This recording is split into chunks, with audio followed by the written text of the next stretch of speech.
Intro. Conscious advertising is a term that refers to the practice of advertising in a socially responsible and ethical way that aligns with the values and beliefs of the brand and its audience.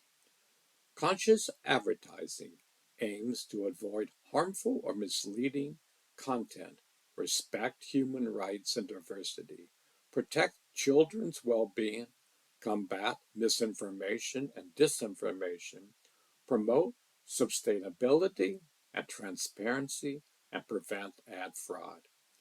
Conscious advertising can have a positive impact on the brand's reputation, customer loyalty, social impact, and bottom line. Some examples of conscious advertising are Dove's Real Beauty campaign, which celebrates the diversity of women's body and challenges unrealistic beauty standards. Patagonia, Don't Buy This Jacket ad, which encourages consumers to reduce their environmental footprint by buying less and repairing more. Nike's Dream Crazy campaign, which features Colin Kaepernick and other athletes who stood up for social justice causes. Ben and Jerry's Unilateral Takeover, which calls out the parent company for its role in deforestation and palm oil production.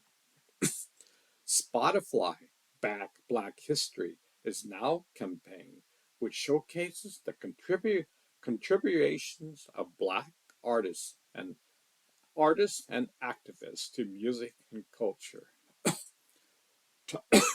Tom Shoes, a footwear company that donates a pair of shoes to a child in need for every pair sold, and supports various social causes such as clean water, safe birth, and mental health.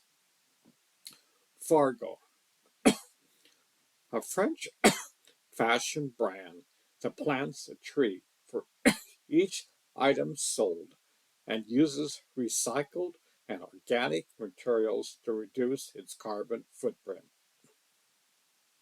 Yes Straws, a company that offers biodegradable alternatives to plastic straws, such as paper, bamboo, and wheat straws.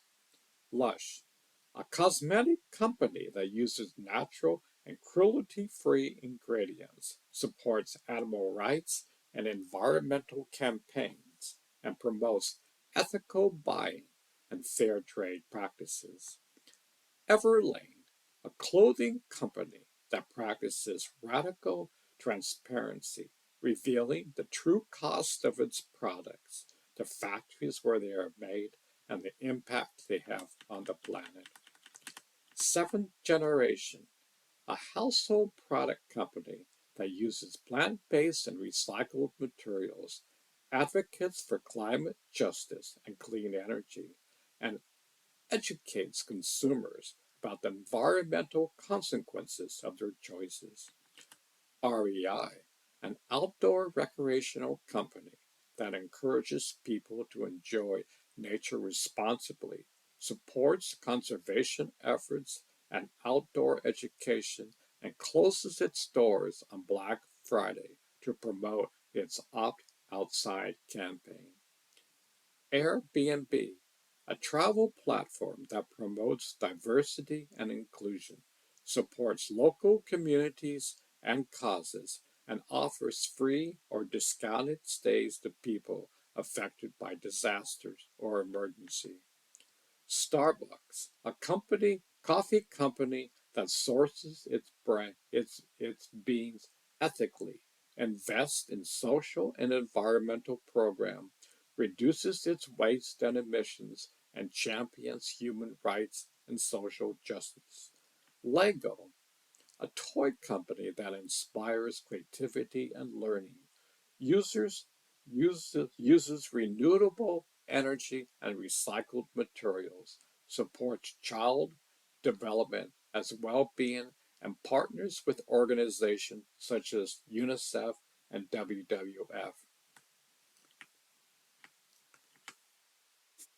Allbirds, a fashion brand that uses natural and sustainable materials to make shoes and clothing and educates consumers about the environmental impact of the fashion industry. Warby Parker, an eyewear company that donates a pair of glasses to someone in need for every pair sold and supports vision care initiatives in developing companies. Pila, a company that makes composable phone cases and other eco-friendly accessories and supports environmental causes such as ocean cleanup and wildlife protection. What are some common values of conscious brands? Some common values of conscious brands are higher purpose. Conscious brands have a clear and compelling reason for being beyond making money. They have a positive vision of the future and how they contribute to it. Empathy. Conscious brands understand and care about the needs, feelings, and perspective of their customers, employees, partners, and communities. They create products and services that solve real problems and enhance lives. Reform. Conscious brands challenge the status quo and drive social and environmental change. They use their influence and vote to advocate for causes they believe in, inspire others to join them. Morality. Conscious brands act with integrity, honesty, and transparency. They are accountable for their actions and their impact on people and the planet. They adhere to ethical standards and principles in everything they do. Collectivism. Conscious brands foster a sense of community and belonging among their shareholders. They value diversity and inclusion, collaboration and co-creation, and mutual support and respect.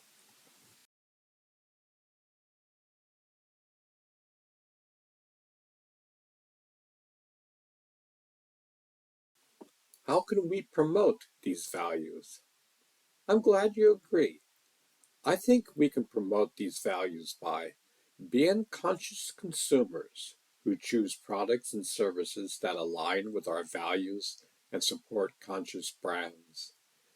Being conscious citizens who participate in social and environmental movements and causes that matter to us and our communities.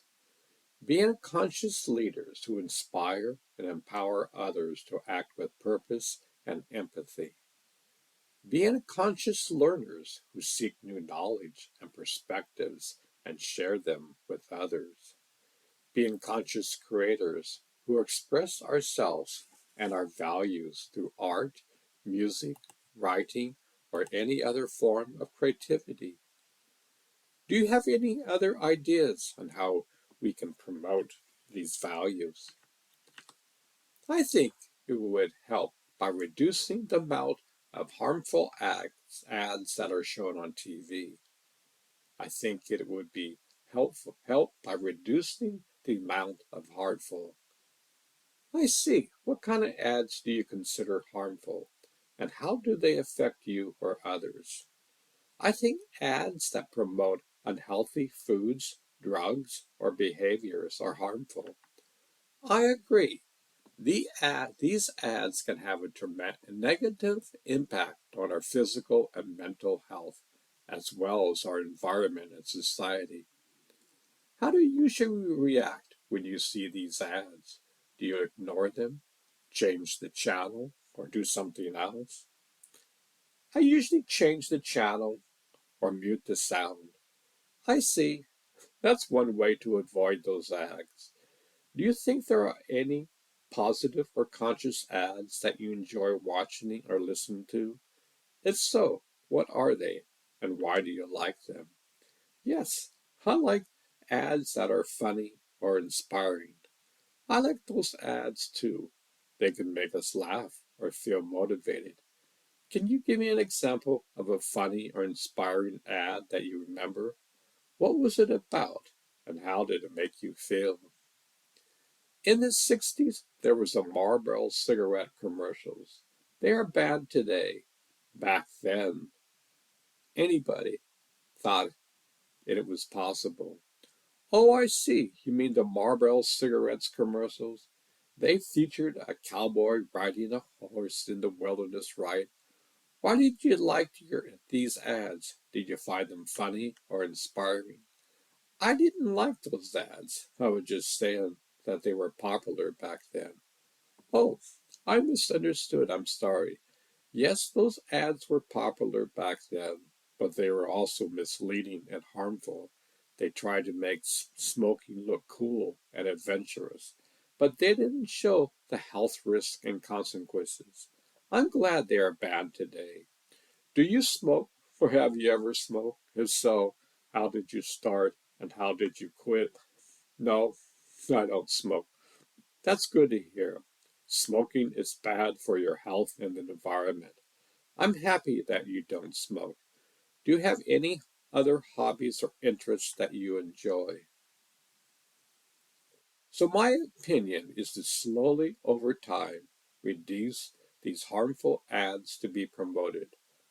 I understand you think that reducing harmful ads would help promote conscious values and improve the world. I agree with you. I think that's a good opinion to have. How do you think we can make that happen? Do you have any suggestions or ideas? I think we can make that happen by raising awareness and advocating for change. I think that's a good idea.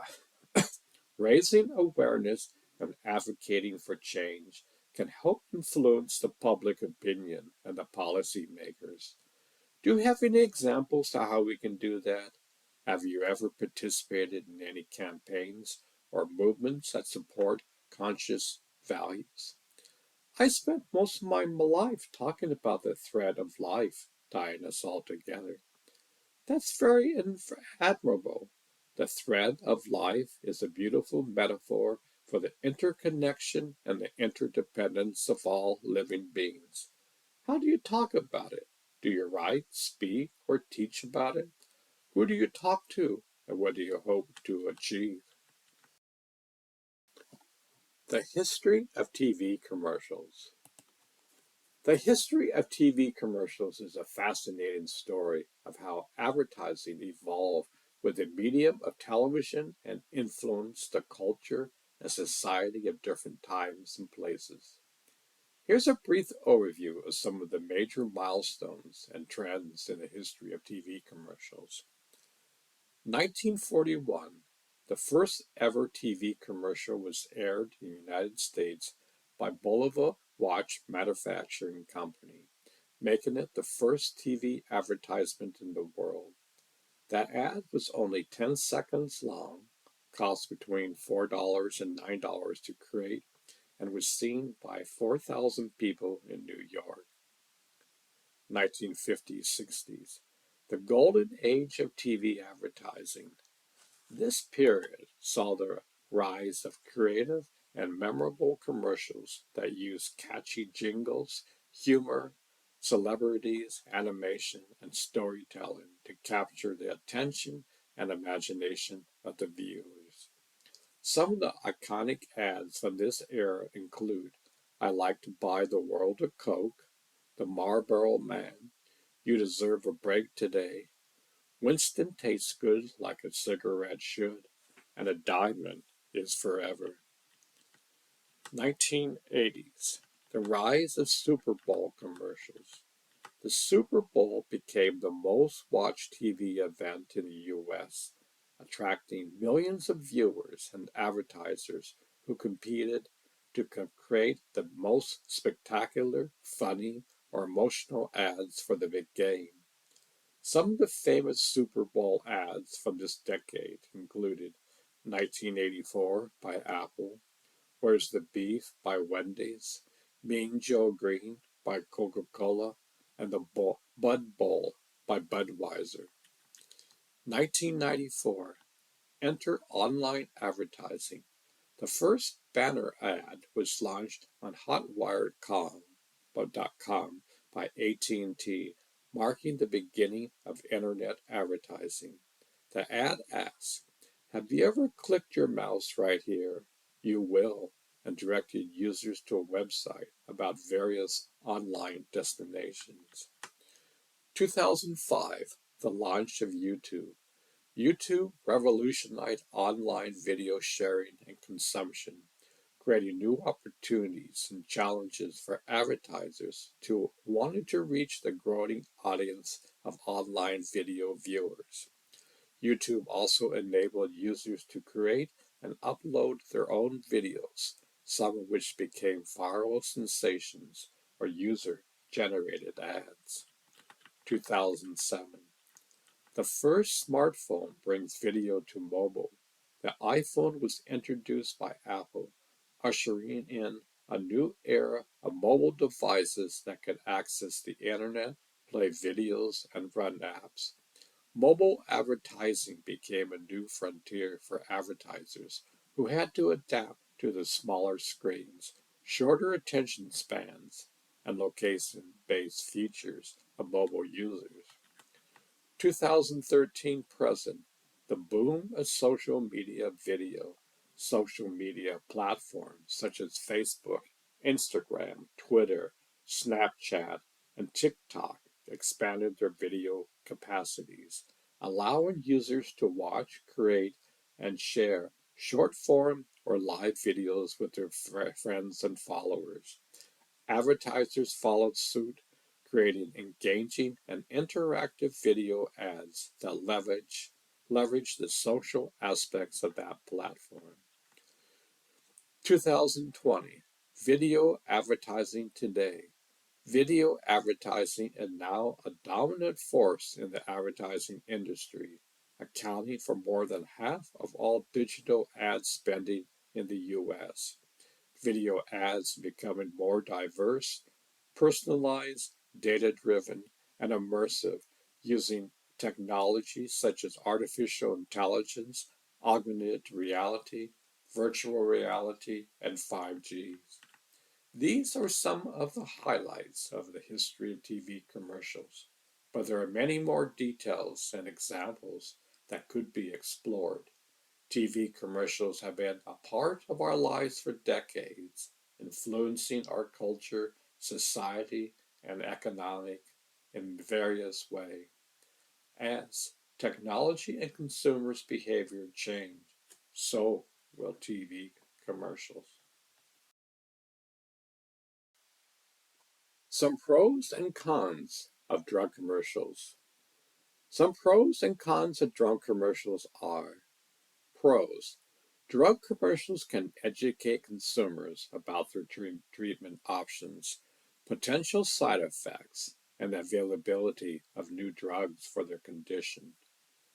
Drug commercials can raise awareness and destigmatize certain disorders such as depression, erectile dysfunction, or irritable bowel syndrome, and encourage people to seek help. Drug commercials can improve adherence and health outcomes by reminding consumers to take their medication as prescribed and informing them of the benefits of doing so. Cons.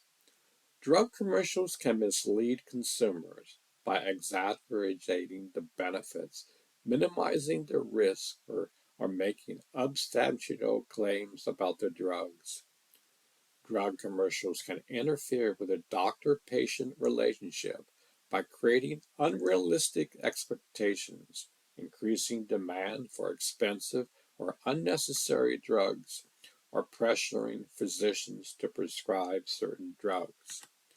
Drug commercials can increase costs for consumers, insurers, and healthcare systems by driving up drug prices, promoting brand name drugs over generics, or inducing overuse or misuse of drugs. How did the drug companies take over in the early 1950s? That's an interesting question. There is no definite answer to how drug companies took over in the early 1900s, but some possible factors are the development of new drugs and technologies that increase the demand and supply of pharmaceutical products. For example, aspirin was introduced in 1899 by Bayer Company of Germany and became widely popular for its pain-relieving and anti-inflammatory effects.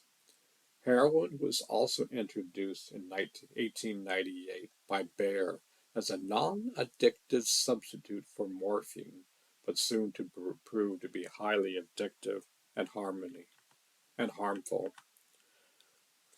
The involvement of drug companies in military and medical research during World War I and World War II, which gave them access to government funding, contracts, and markets.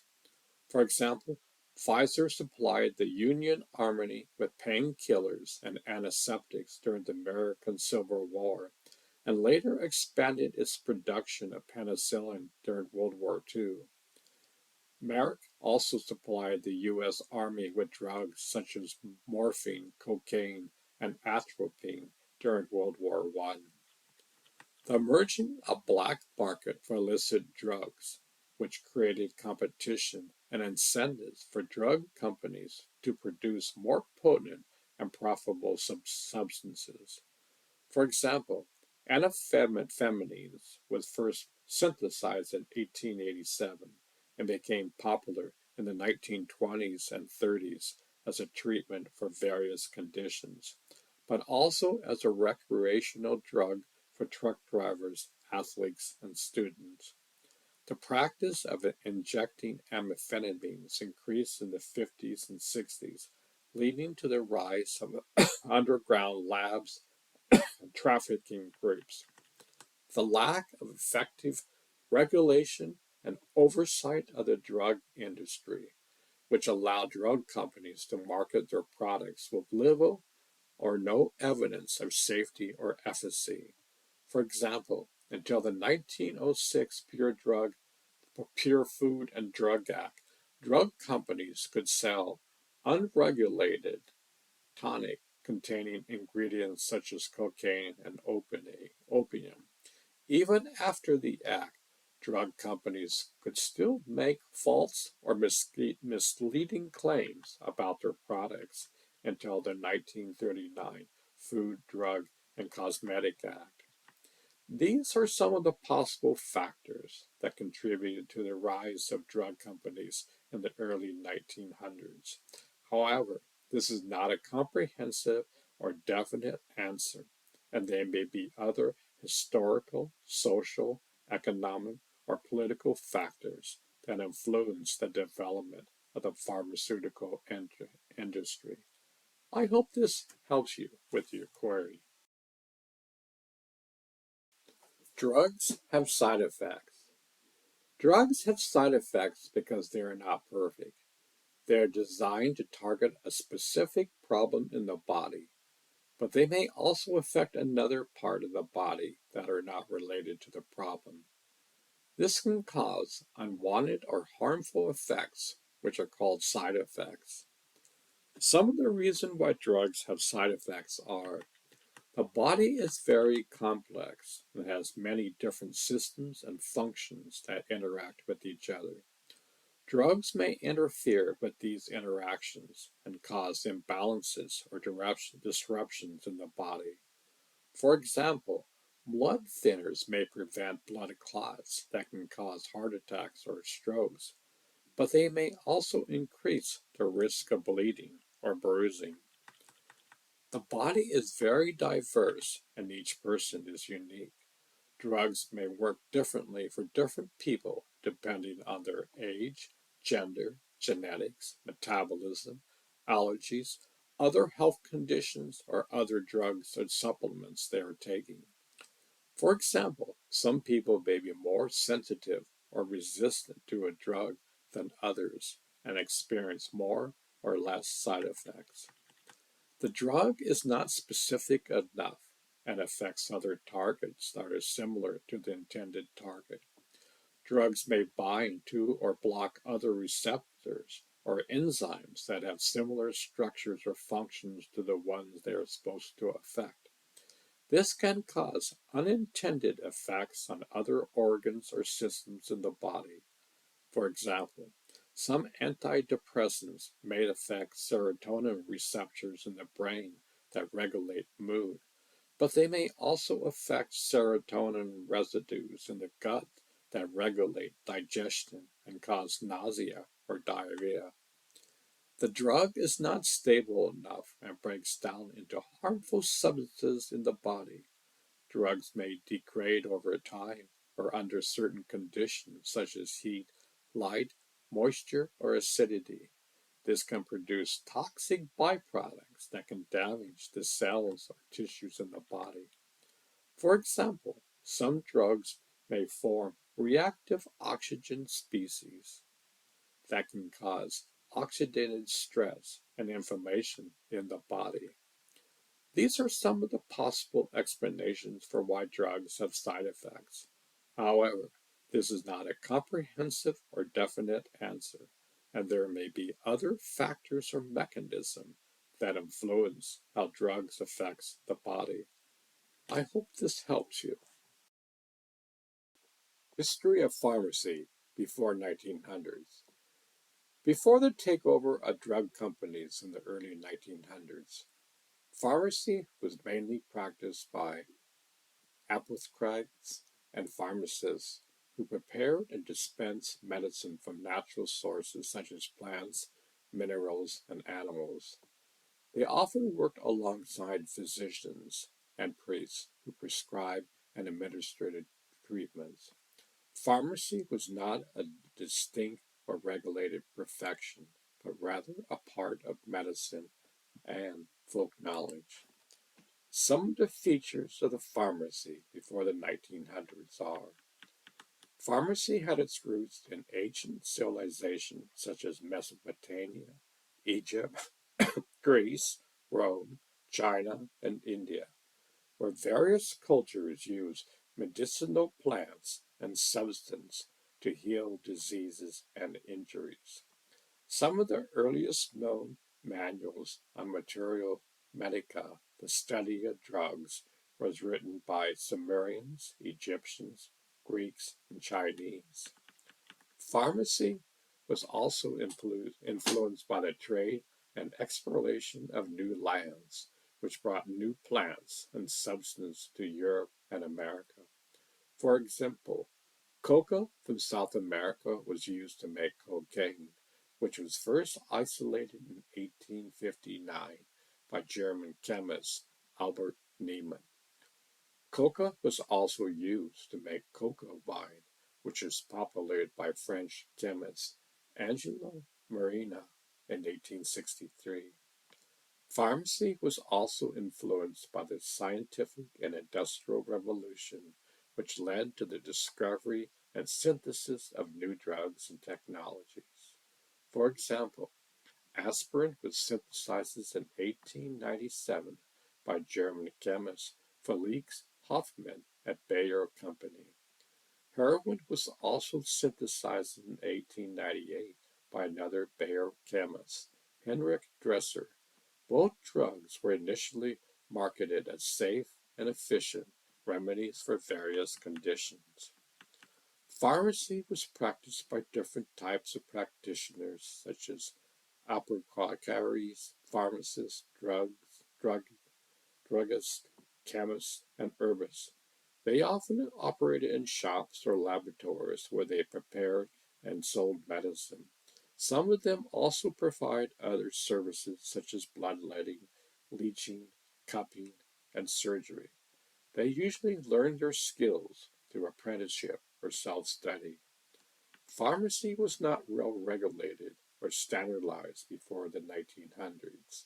There were no formal education or licensing requirements for pharmacists. There was also no clear laws or guidelines for the quality or safety of medicines.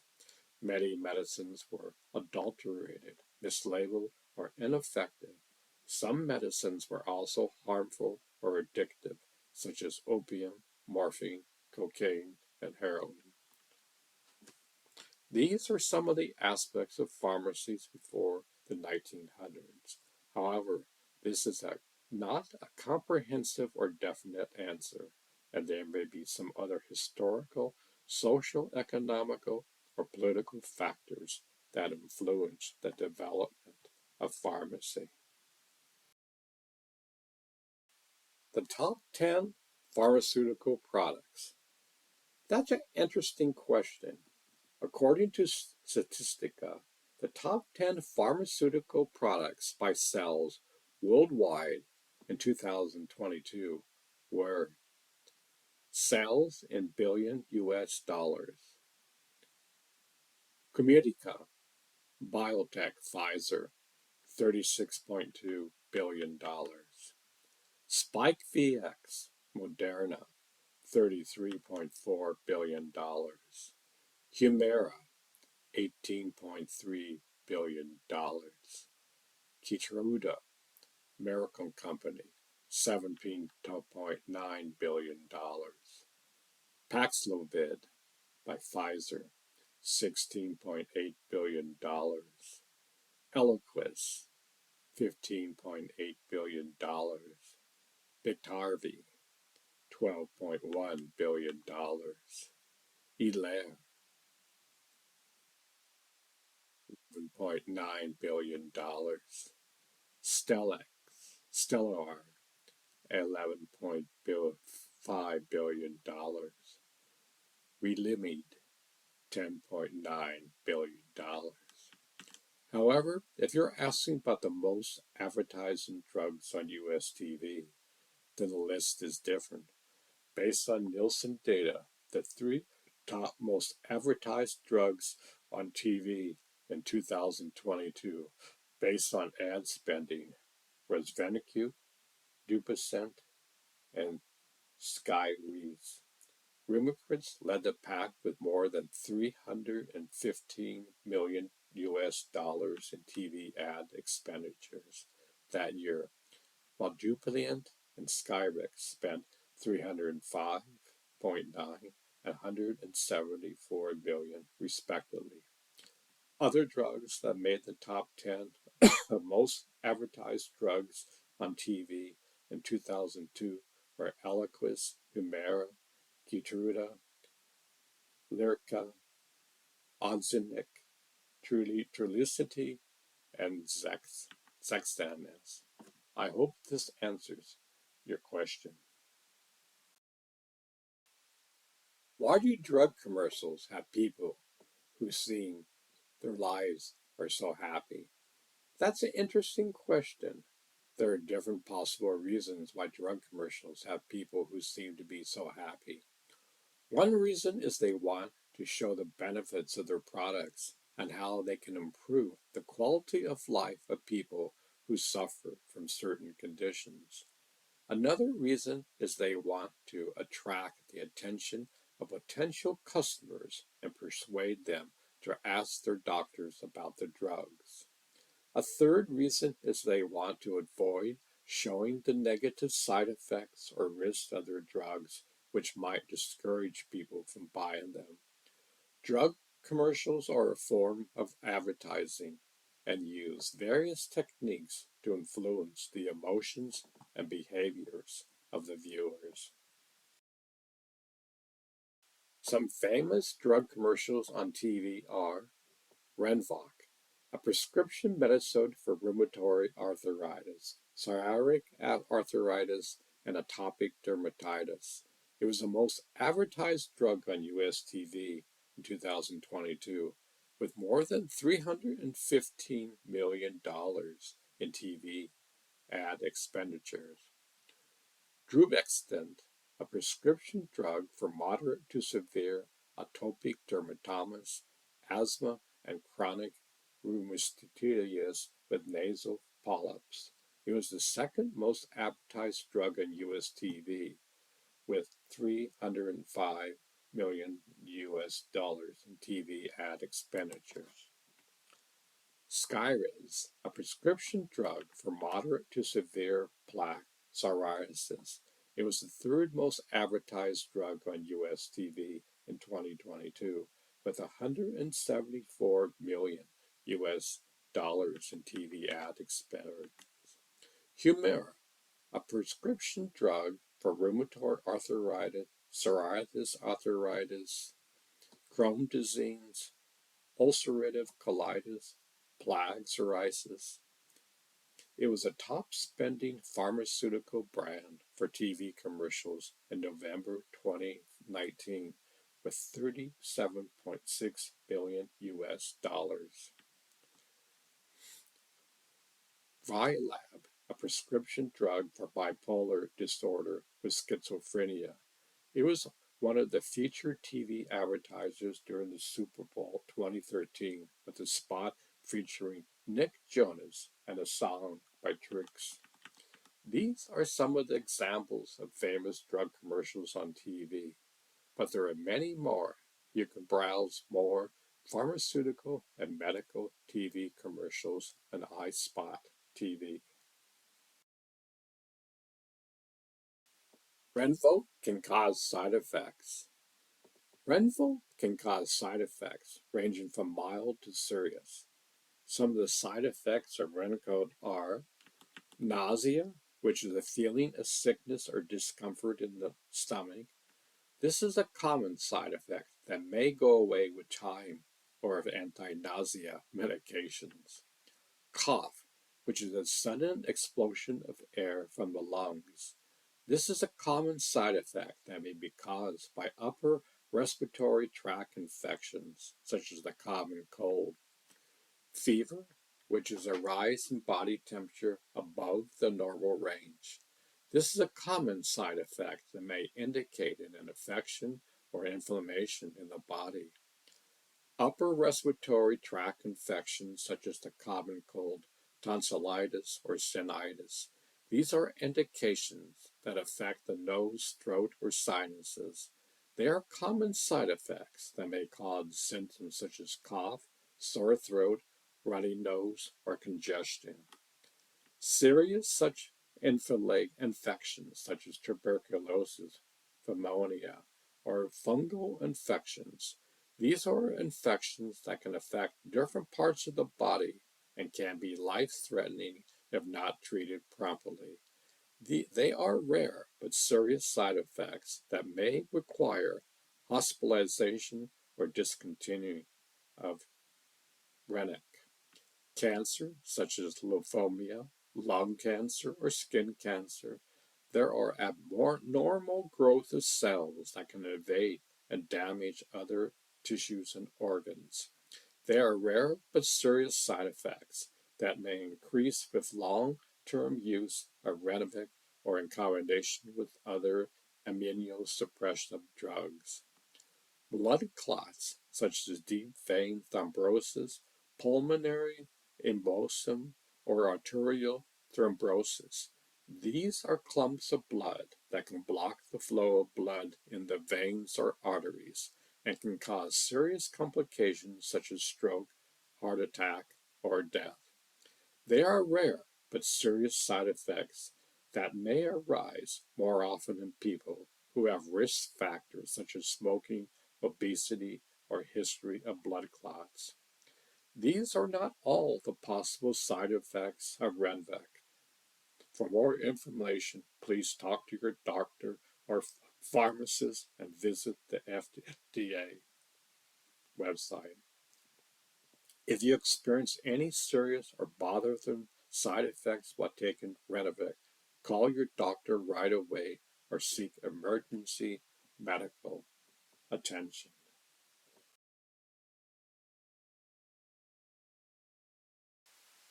Dupixent can cause some side effects. Dupixent can cause some side effects ranging from mild to serious. Some of the side effects of Dupixent are injection site reactions such as redness, swelling, itching, or pains at the site where you inject the drug. This is a common and mild side effect that usually goes away within a few days. Eye problems such as conjunctivitis, pink eye, Blepharitis, eyelid inflammation, keratosis, corneal inflammation, or dry eye. These are common and mild side effects that may cause symptoms such as redness, itching, burning, or discharge in the eyes. In rare cases, Dupixent may cause a serious eye problem called corneal ulcer, which is a sore on the surface of the eye that can lead to vision loss. Oral herpes, which is infection caused by the herpes simplex virus that can cause cold sores or blisters around the mouth. This is a common and mild side effect that can be treated with antiretroviral medications.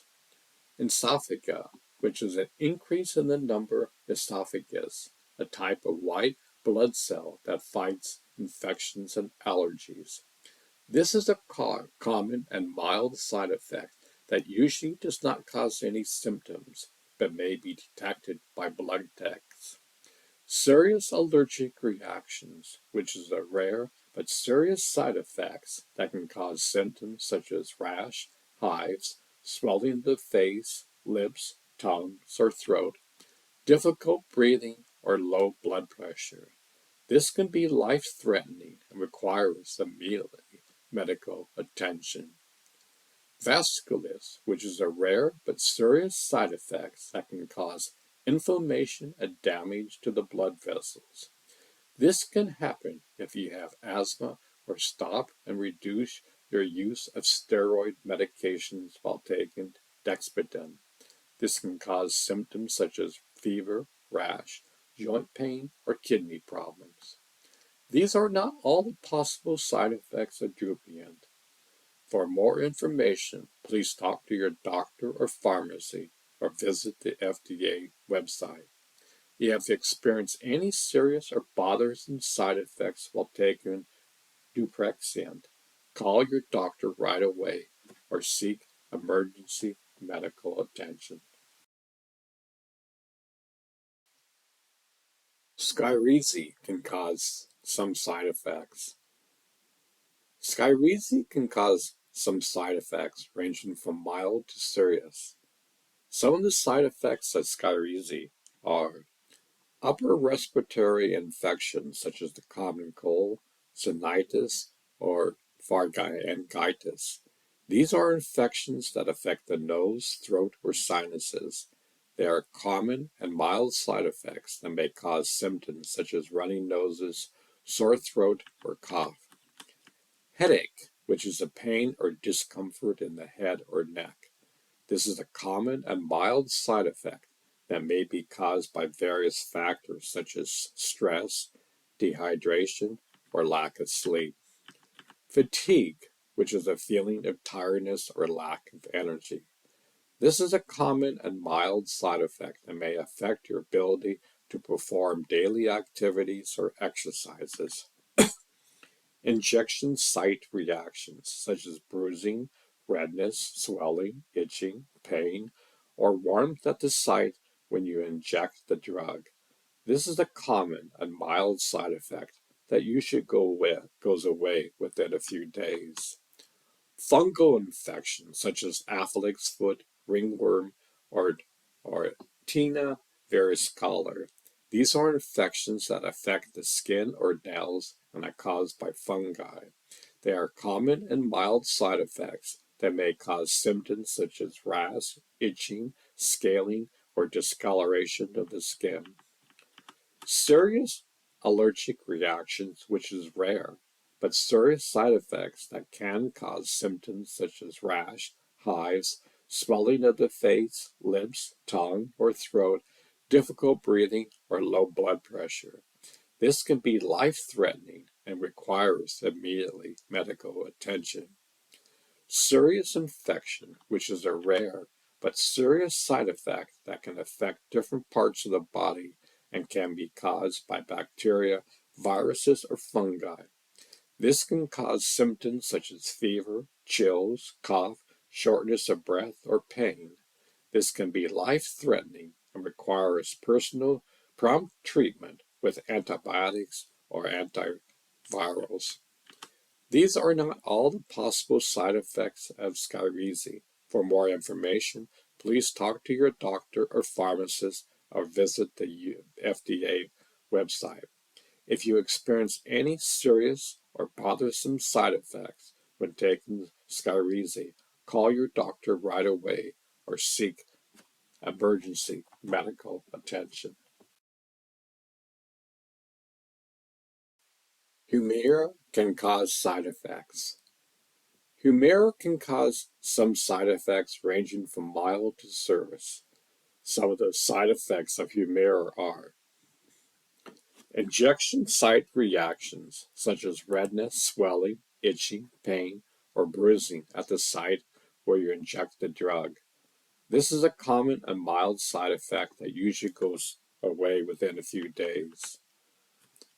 Infections, such as upper respiratory infections, such as the common cold, urinary tract infection, sinusitis, or fungal infections. These are infections that affect different parts of the body and are caused by bacteria, viruses, or fungi. They are common and mild side effects that they may cause symptoms such as fever, cough, sore throat, or burning sensation when urinating. In rare cases, Humira may cause serious infections such as tuberculosis, sepsis, or hepatitis B, which can reactivation, which can be life-threatening and requires hospitalization or discontinuing of Humira. Headache, which is a pain or discomfort in the back or neck. This is a common and mild side effect that may be caused by various factors such as stress, dehydration, or lack of sleep. Rash, which is the change in the color or texture of the skin. This is a common and mild side effect that may cause symptoms such as itching, redness, scaling, or blisters. In rare cases, Humira may cause a serious rash called Stevenson-Johnson syndrome or toxic epidural necrosis, which can cause severe skin damage and peeling. Cancer, such as lymphoma, leukemia, skin cancer, or cervical cancer. These are abnormal growth of cells that can invade and damage other tissues and organs. They are rare but serious side effects that may increase with long-term use of Humira or in a combination with other immunosuppressive drugs. Heart failure, which is a condition where the heart cannot pump enough blood to meet the body's needs. This is a rare but serious side effect that may cause symptoms such as shortness of breath, swelling of the legs or feet, fatigue, or chest pain. Lupus-like syndrome, which is a condition where the immune system attacks healthy tissues and organs. This is a rare but serious side effect that may cause symptoms such as rash, joint pain, muscle pain, fever, or chest pain. Nervous system problems such as multiple sclerosis, Guillain-Barré syndrome, optic neuritis, or seizures.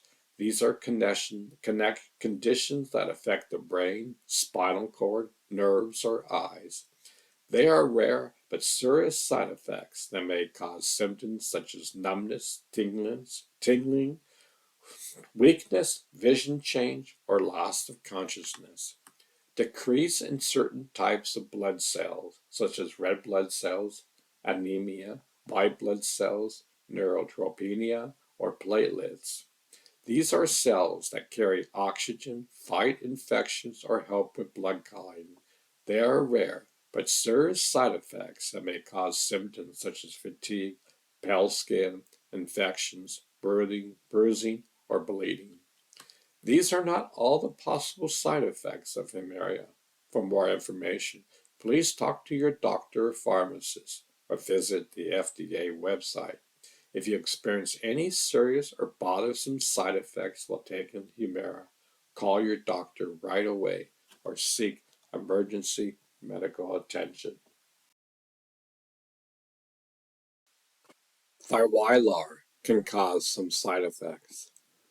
Vylar can cause some side effects ranging from mild to serious.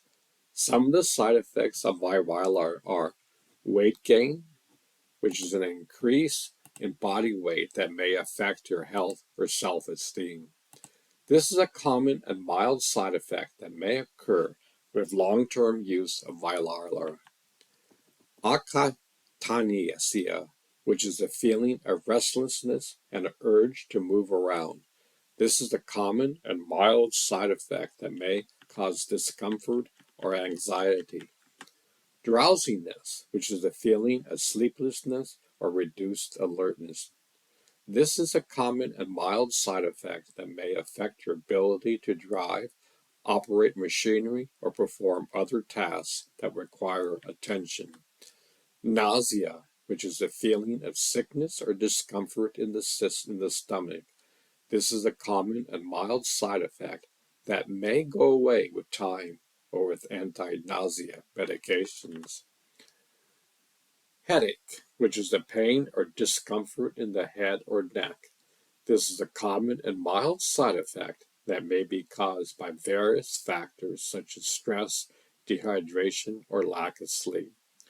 Suicidal thoughts and behaviors in children and young adults, which are thoughts or actions of harming oneself, or ending one's life.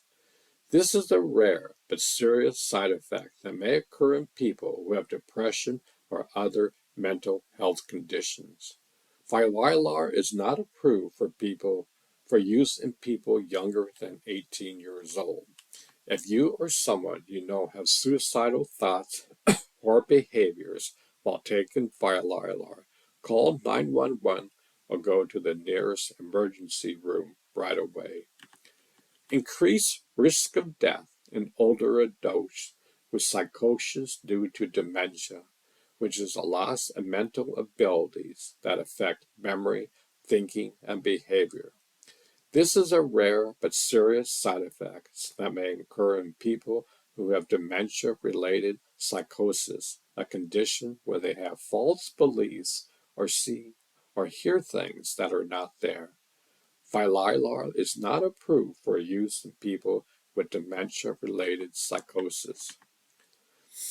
Tardive dyskinesia, which is a condition where you have uncontrolled movements of your face, tongue, mouth, arms, legs, or trunk. This is a rare but serious side effect that may be permanent or worsen over time. If you notice any abnormal movements while taking Vylar, tell your doctor right away. Neuropathic Magellan syndrome, which is a rare but serious side effect that can cause high fever, muscle stiffness, confusion, fast heartbeat, sweating, or changes in blood pressure. This can be life-threatening and requires immediate medical attention. If you have any of these symptoms while taking Vylar, stop taking the drug and call 911 or go to the nearest emergency room right away. These are not all the possible side effects of Vylar. For more information, please talk to your doctor or pharmacist or visit the FDA website. If you experience any serious or bothersome side effects while taking Vylar, call your doctor right away or seek emergency medical attention.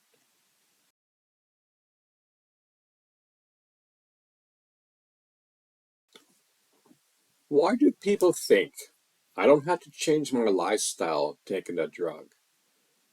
I don't know why people think that way. Taking a drug is not a substitute for changing your lifestyle if you have a health condition that can be improved by doing so. For example, if you have high blood pressure, taking a drug may lower your blood pressure, but it may not address the underlying cause of your condition, such as obesity, stress, smoking, or lack of exercises. Changing your lifestyle may help you reduce your risk of complications such as heart disease, stroke, or kidney damage. It may also help you reduce the dose or number of drugs you need to take. Therefore, it is important to follow your healthcare provider's advice on how to change your lifestyle, in addition to taking your prescribed drugs. Yet most people don't do this. They expect the doctor or drug to do all the work for this. I understand your frustration. Changing your lifestyle can be challenging and may require a lot of motivation, support, and guidance.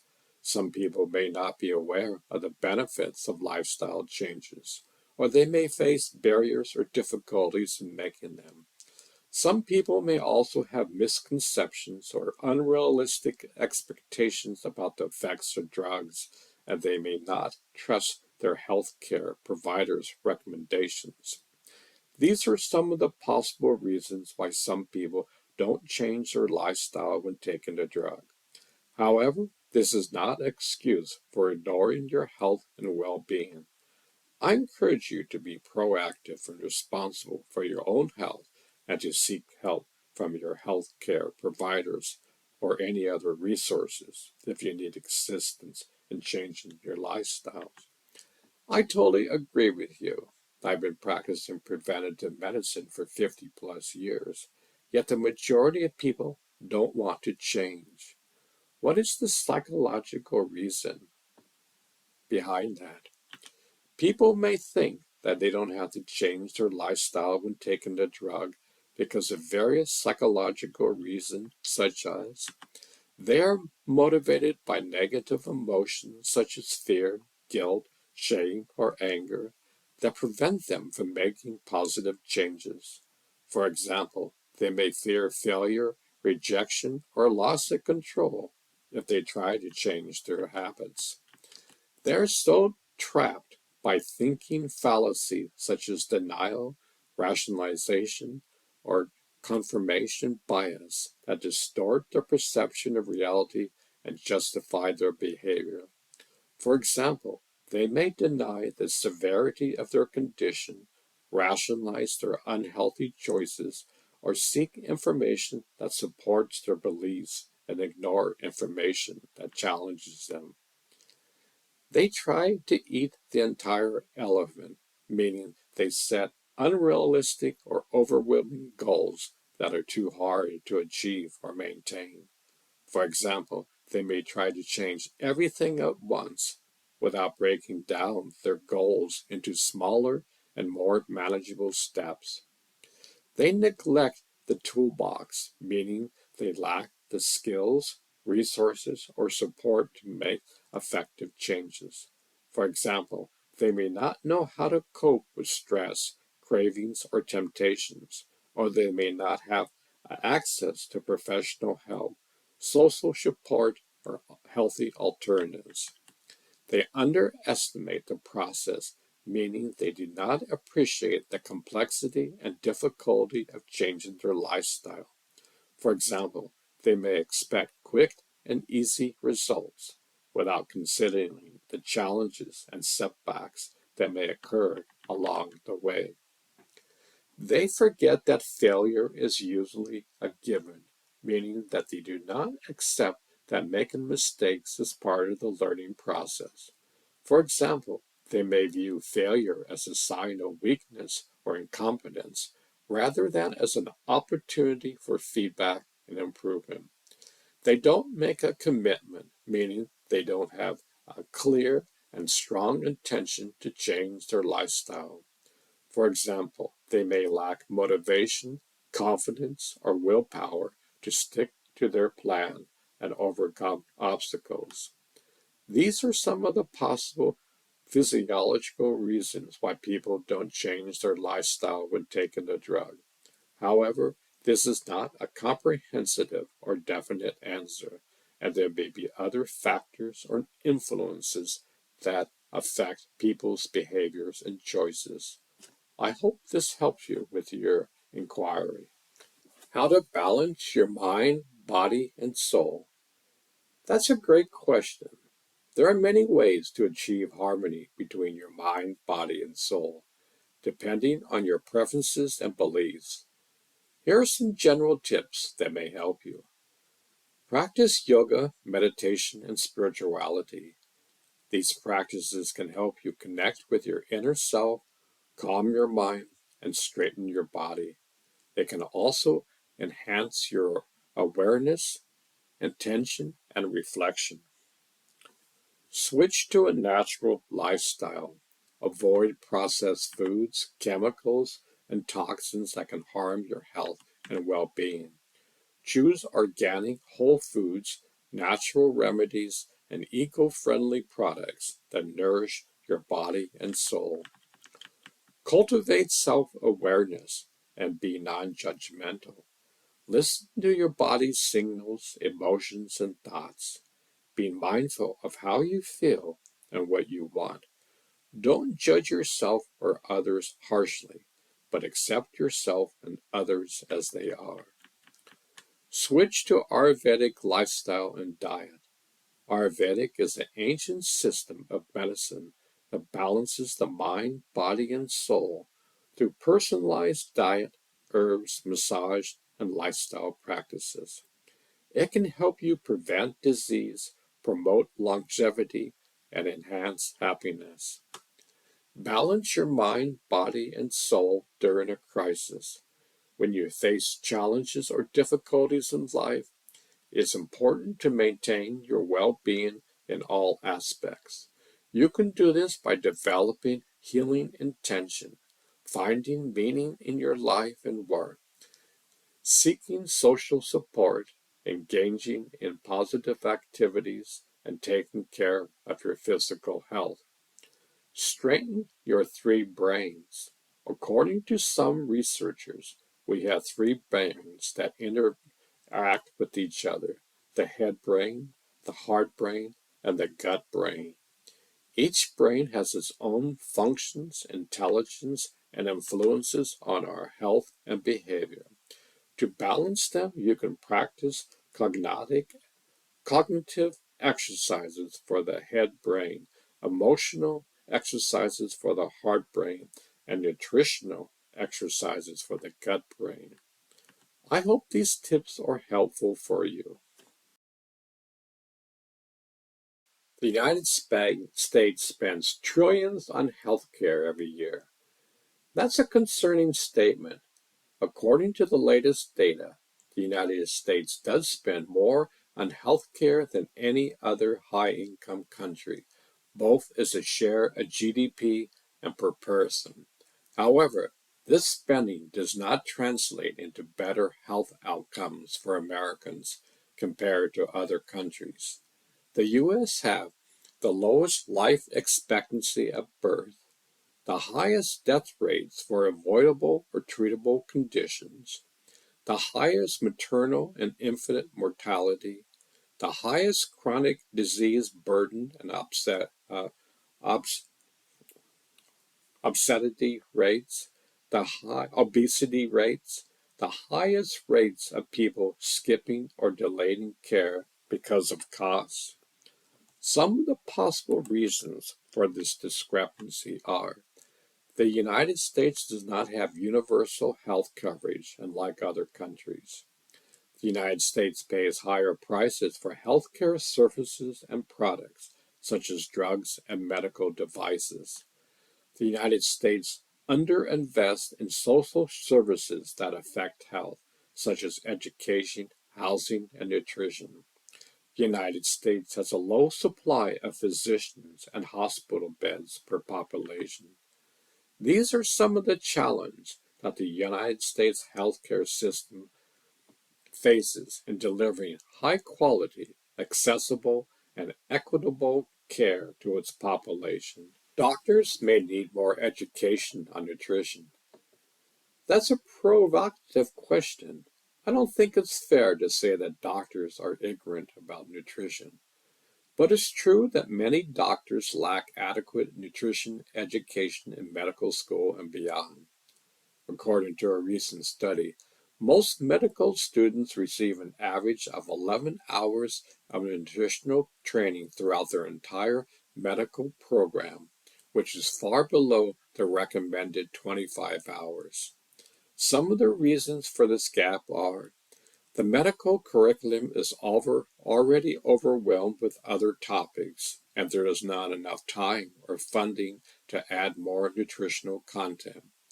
The nutritional content that is taught is often focused on biochemistry and pathology rather than practical skills and patient care. The nutritional content that is taught is not standardized or evaluated across different schools and programs. The nutritional content that is taught is not reinforced or updated in residency or continuing education.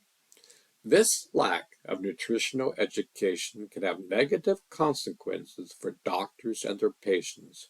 For example, doctors may not feel confident or competent to provide nutritional advice or counseling to their patients, especially those with chronic disease or obesity that are influenced by diet.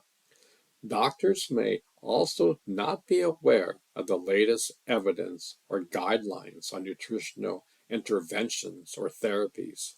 Doctors may also not be able to model healthy eating behaviors or habits for their patients or themselves. However, there are some positive developments and initiatives to improve nutritional education for doctors. For example, some medical schools are integrating nutritional education into their curriculum through innovative methods such as culinary classes, online modules, case-based learning, and interprofessional collaboration. Some medical schools are partnering with professional organizations such as the American College of Lifestyle Medicine to offer certification programs on courses on nutrition and lifestyle medicine. Some medical schools are conducting research and evaluations on the effectiveness and impact of nutritional education on student outcomes, patient outcomes, and healthcare costs. These efforts are promising and may help doctors become more knowledgeable and skilled in providing nutritional care to their patients.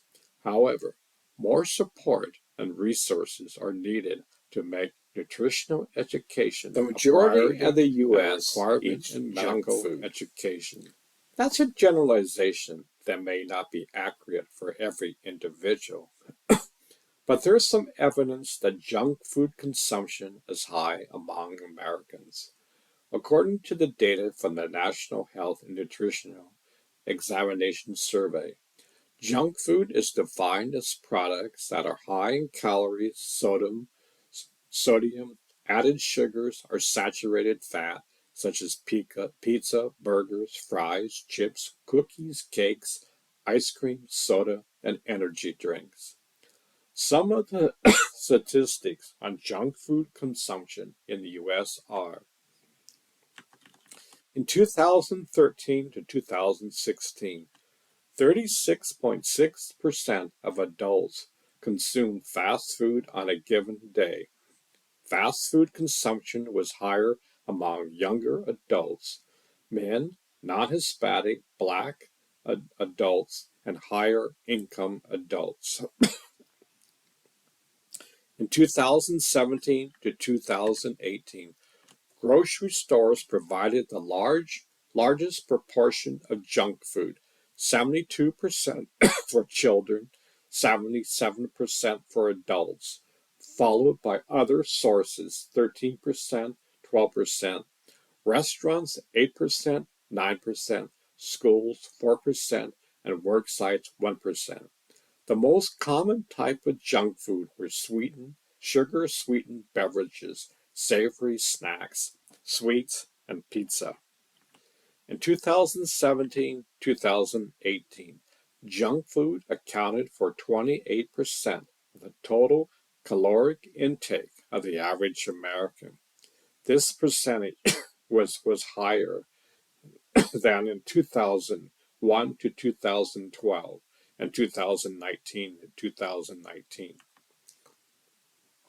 In 2017 to 2018, Only 2% of Americans believe that fast food was very good for a person's health, while 57% of young adults 18 to 29 years old reported eating fast food or other junk food at least weekly. Junk food consumption can have negative effects on health, such as increasing the risk of obesity, diabetes, heart disease, and some cancers. Therefore, it's important to limit the intake of junk food and choose healthier options such as fruit, How can I vegetables, whole reduce my grains, junk food lean cravings? proteins, low-fat That's a dairy common products, challenge for many nuts, people who seeds, want to eat and water. healthier. Junk food cravings can be triggered by various factors such as hunger, stress, emotions, habits, or environmental cues. However, there are some strategies that can help you reduce and overcome your junk food cravings. Here are some of them. Drink water. Sometimes thirst can be mistaken for hunger or cravings. Drinking a glass of water before or instead of reaching for junk food can help you feel full and hydrated and reduce your appetite and cravings. Eat more protein. Protein can help you feel satisfied and reduce your hunger and cravings. Eating a high protein breakfast or snack can also help you control your blood sugar levels and prevent cravings later in the day. Distance yourself from the cravings. When you feel a craving, try to distract yourself with something else, such as taking a walk, a shower, or chewing gum. Changing your environment or activity can help you shift your attention away from the craving and make it easier to resist. Plan your meals. Having a regular meal schedule and knowing what you are going to eat can help you avoid spontaneous or impulsive eating decisions that may lead to junk food consumption. Preparing your meals in advance or having healthy snacks on hand can also prevent you from getting too hungry and craving junk food. Avoid getting extremely hungry. Hunger is one of the main causes of craving. To prevent getting too hungry, try to eat balanced meals that include protein, fiber, healthy fats, and complex carbohydrates. These nutrients can help you feel full and satisfied for longer. You can also snack on fruits, nuts, yogurt, or other healthy foods between meals if you need to. Find an alternative. Sometimes you'll be able to satisfy your craving with a healthier option that has similar taste, texture, or appearance to the junk food you want. For example, you can try dark chocolate instead of milk chocolate, baked chips instead of fried chips, What is the frozen yogurt relationship instead between of the ice cream, microbiome or and fruit junk food? instead of candy? That's an interesting question. The microbiome is a collection of trillions of microbes that live in our gut and perform various functions such as digesting food, producing vitamins, and regulating our immune system. The microbiome is affected by many factors, including your genes, environment, medication, and diet. Junk food is a term that usually refers to foods that are high in calories, fat, sugar, salt, and additives, but low in nutrients, fiber, and antioxidants.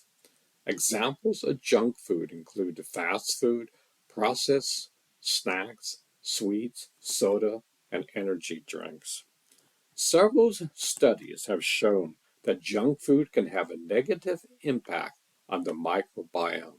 For example, a study that swapped the dirts, the diets of African Americans and rural Africans for 2 weeks found that the African Americans who ate a high fiber, low fat diet, typically of rural Africans, have improved markers of colon cancer risk and increased levels of beneficial bacteria.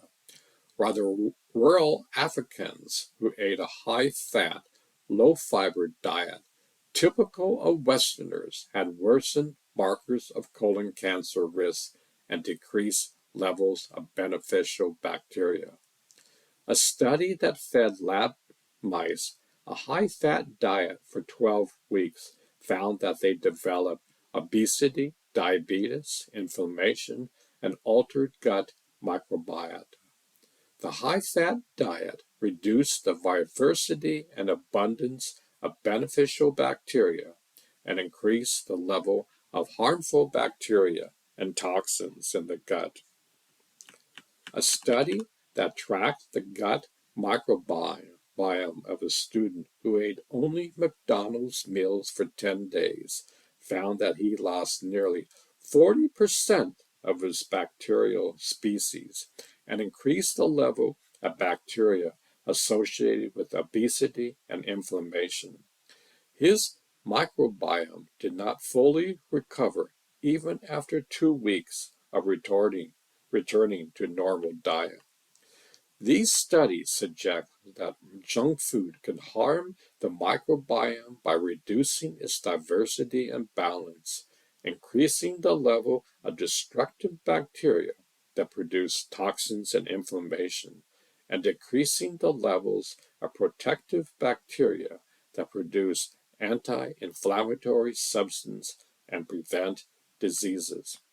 Therefore, it's advisable to limit or avoid junk food consumption and choose healthier foods that can support the microbiome.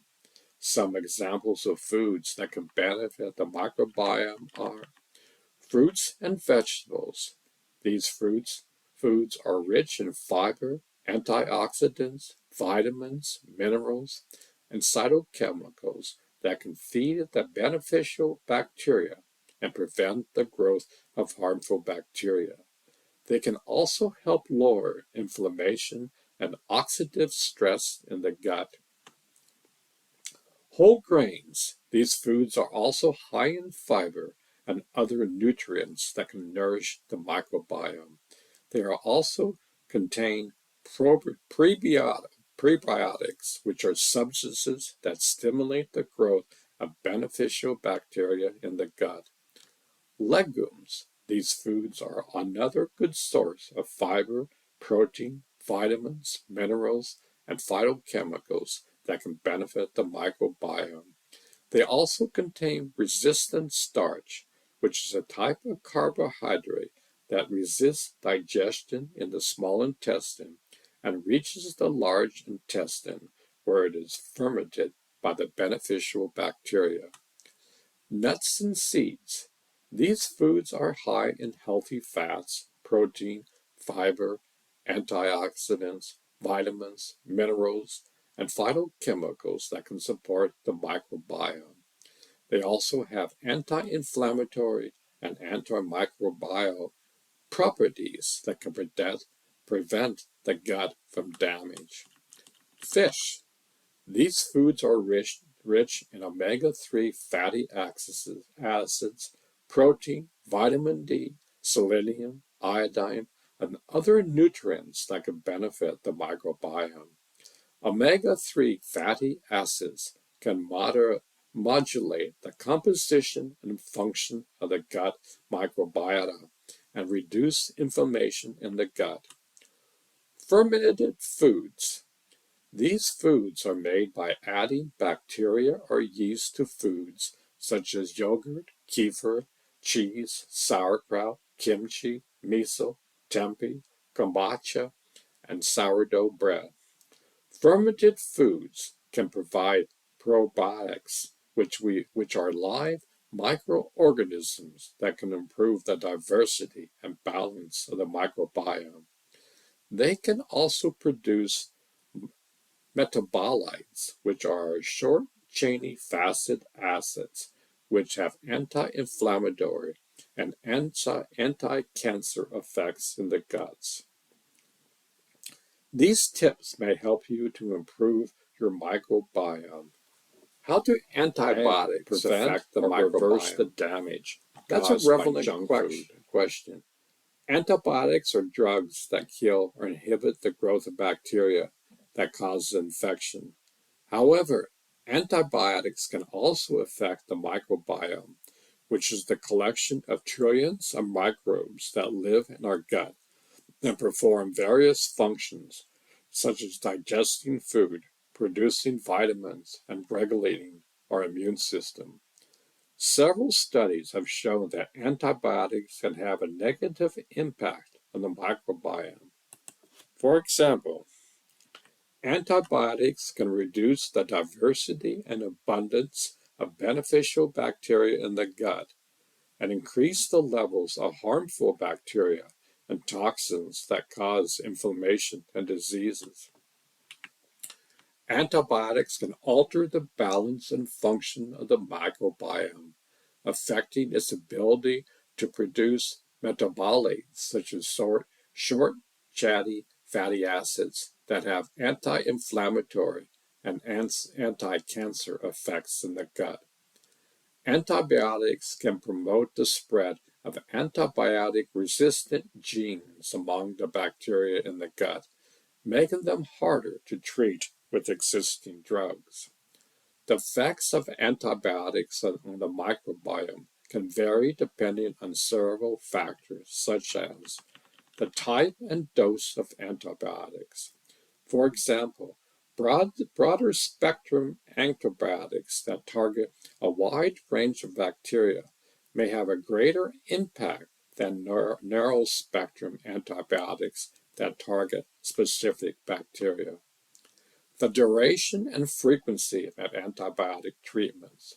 For example, longer or reported courses of antibiotics may have a more lasting impact than shorter or single course of antibiotics. The baseline state and individual variability of the microbiome. For example, people who have a low diversity or imbalance of bacteria in their gut may be more susceptible to antibiotic-induced changes than people who have a healthy and diverse microbiome. Based on the current research, it seems that the effects of antibiotics on the microbiome can be observed within hours to days of starting antibiotic treatment and can persist for weeks to months after stopping antibiotic treatment. For example, a study that gave healthy volunteers different antibiotics for 5 days found that their gut microbiomes changed significantly within 1 day of starting treatment and did not fully recover, even after 6 months. A study that gave healthy volunteers a single dose of ciprofloxacin found that their gut microbiome changed within hours of taking the drug and recovered partially within 1 week, but not completely within 4 weeks. A study that gave healthy volunteers different diets, animal-based, plant-based, or habitual for 4 days, followed by a single dose of ciprofloxacin, found that their gut microbiome changes differently depending on their diet and recovered partially within 1 week, but not completely within 2 months. These studies suggest that antibiotics can have a profound and long-lasting impact on the microbiome, but also that some degree of recovery is possible over time. Therefore, it's important to use antibiotics only when necessary and as prescribed by your doctor. Some general tips for protecting and restoring your microbiome after taking antibiotics are: eat more fiber-rich foods such as vegetables, fruits, whole grains, legumes, nuts, and seeds. Fiber can help the beneficial bacteria in your gut and stimulate their growth and activity. Eat more fermented foods such as yogurt, kefir, cheese, sauerkraut, kimchi, miso, tempeh, kombucha, and sourdough bread. Fermented foods can provide Probiotics, which are live bacteria that can improve the diversity and balance of your microbiome. Avoid or limit processed food such as fast food, snacks, sweets, soda, and energy drinks. Processed foods can contain high amounts of fat, sugar, salt, additives, and preservatives that harm your microbiome by reducing its diversity and increasing its inflammation. Consider taking probiotics or prebiotic supplements. Prebiotics are substances that stimulate the growth of beneficial bacteria in the gut. Probiotics are live bacteria that can improve the diversity and balance of your microbiome. Because designed to However, hit your taste consult buds your in a way doctor before that makes taking you crave any more supplements. and more of it. It is usually sweet, fatty, salty, or all three, which are flavors that our brains find rewarding and pleasurable. Junk food is also cheap, convenient, and easy to make, which makes it more appealing than healthier foods that may require more time, money, and effort to prepare. However, junk food has little to no nutritional value, making it high in empty calories. Eating too much of it can cause weight gain and other health risks such as diabetes, heart disease, and cancer. Therefore, it's important to limit how much junk food you eat and balance it with more nutritious foods such as fruit, vegetables, whole grains, lean proteins, and healthy fats. Some tips to help you cut back on junk food are: plan and prepare your meals ahead of time so you don't have to rely on fast food or processed snacks when you're hungry or in a hurry. Pack your own snacks, such as nuts, dried fruits, granola bars, or yogurt, and keep them handy in your bag, car, or office. Choose veggie-rich meals when you do stop at a fast food restaurant, such as salads, wraps, or grilled chicken sandwiches. Avoid large portions, sugary drinks, and fried foods. Drink plenty of water throughout the day to stay hydrated and curb your appetite. Sometimes thirst can be mistaken What are for some hunger. healthy foods Treat that yourself can improve occasionally my to a brain small function? portion of your favorite junk Some food, healthy but foods don't that can make it a improve your habit. brain function Enjoy are it mindfully fatty and fish. savor Fatty every fish bite. Such as salmon, trout, tuna, herring, and sardines are rich in omega-3 fatty acids, which are essential for brain health. Omega-3s can also help protect the brain from inflammation, oxidative stress, and cognitive decline. They can also improve memory, mood, and learning. Eggs. Eggs are a good source of protein, chlorine, and B vitamins, which are important for brain function. Chlorine is a nutrient that helps produce acetylcholine, a neurotransmitter that is involved in memory and communication between brain cells. B vitamins can help prevent homocysteine, an amino acid that can impair brain function and increase the risk of dementia. Nuts. Nuts, especially walnuts, are high in healthy fats, antioxidants, and vitamin E, which can protect the brain from oxidative damage and inflammation. Walnuts also contain alpha-linolenic acid, a type of omega-3 acid that can improve blood flow and oxygen delivery to the brain. Nuts can also improve cognitive performance and memory. Berries, such as blueberries, strawberries, raspberries, and blackberries, are packed with antioxidants, flavonoids, and anthocyanins, which can protect the brain from oxidized stress and inflammation. Berries may also enhance memory, learning, and cognitive function by stimulating the growth of new brain cells. and improving communication between them. Leafy greens. Leafy greens such as kale, spinach, collards, and broccoli are rich in brain-healthy nutrients like vitamin K, lutein, folate, and beta-carotene. These nutrients can help slow down cognitive decline and prevent dementia by reducing inflammation and oxidative stress in the brain. They may also boost memory and attention. Teas and coffee.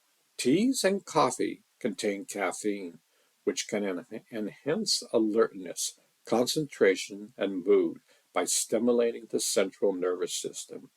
Caffeine may also help consolidate new memories by blocking the activity of How much of these aldosterone, foods a should I eat? neurotransmitter that The interferes recommended with servings memory of brain formation. food may vary Tea depending and upon your coffee age, also health, contain and dietary antioxidants preferences. that can protect However, the some brain general from guidelines are damage.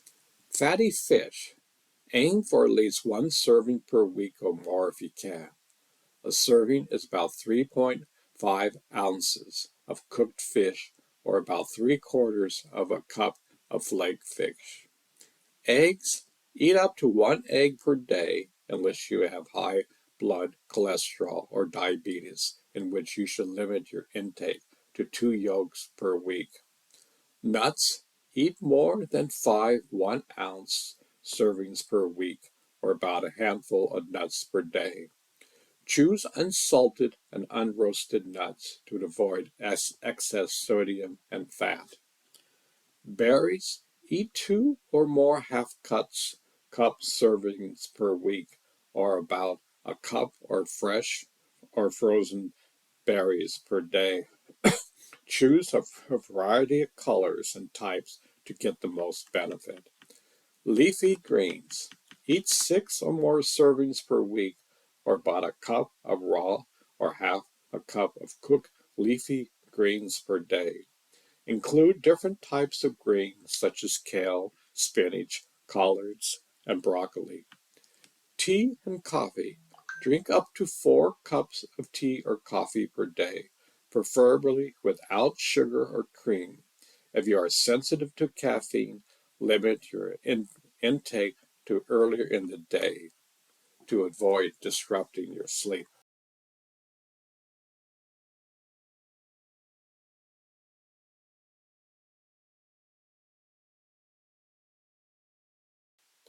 The junk food industry spends billions of dollars a year in making their food tastier. That's an interesting statement. According to various sources, the junk food industry spends a lot of money on packaging, advertising, processing, and additives to make their foods more appealing and profitable. For example, one source claims that for every dollar spent on junk food, only 10 cents is for the actual food in the product.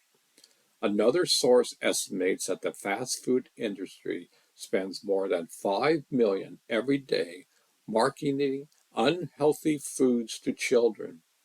A third source reports that the junk food industry once spent 40 billion to lobby the US government and to stop from passing comprehensive industry reforms that would decrease the marketing of unhealthy foods. These statistics suggest that the junk food industry is very interested in making their foods tastier and more attractive to consumer, regardless of the health consequences. Soft drink health effects. That's a good question. Soft drinks are very popular beverages, but they also have some negative effects on your health. According to some studies, soft drinks can cause weight gain and obesity. Soft drinks are high in sugar and calories, but they don't make you feel full or satisfied. Drinking too many soft drinks can lead to excessive energy intake and weight gain. This can increase your risk of obesity and related diseases. Diabetes and metabolic syndrome. Soft drinks can spike your blood sugar level and make your body less sensitive to insulin, the hormones that regulates blood sugar. This can cause insulin resistance, which is a precursor to type 2 diabetes. Drinking one or more soft drinks per day can increase your risk of developing type 2 diabetes by 26%. It can also increase your risk of metabolic syndrome, a cluster of conditions that include high blood pressure, high blood sugar, high cholesterol, and abdominal fat. Health disease. Soft drinks can also affect your heart health. They can raise your blood pressure, triglycerides, and inflammation levels, which all risk factors for heart disease. One study found that men who drank one or more soft drinks per day had a 20% higher risk of having a heart attack or dying from a heart attack than men who rarely drink soft drinks. Tooth decay and erosion. Soft drinks are acidic and contain sugar, which can damage your teeth. The acid can erode the enamel, the protective layer of your teeth, and make them more prone to cavities and sensitivity. The sugar can feed the bacteria in your mouth, which produces acid and plaque that harm your teeth further. Osteoporosis. Soft drinks may also weaken your bones and increase your risk of osteoporosis, a condition where your bones become brittle and fragile. This is because soft drinks can leach calcium from your bones and interfere with its absorption in your body. Some studies have also linked phosphoric acid, a common ingredient in soft drinks, to lower bone density and high fracture risk. Cancer. Soft drinks may also increase your risk of some types of cancer. For example, some studies have linked high consumption of soft drinks to an increased risk of pancreatic cancer, which is one of the most deadly cancers.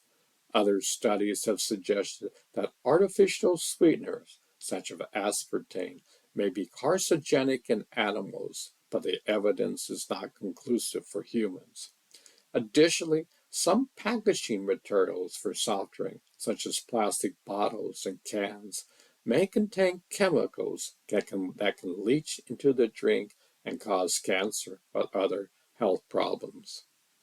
As you can see, soft drinks have many harmful effects on your health. It is better to limit or avoid them and choose healthier alternatives such as water, unsweetened tea, or natural juices. If you drink soft drinks occasionally, make sure to brush your teeth afterwards and balance your diet with nutritional food.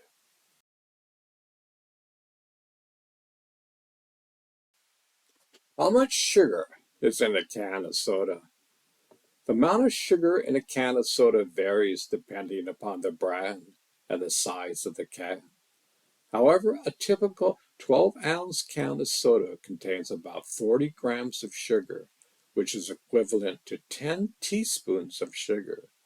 That is more than 80% the recommended daily intake of added sugar for a healthy diet. Some sodas may also even have more sugar than that. For example, a 12-ounce can of orange soda has about 49 grams of sugar, which is about 12 teaspoons.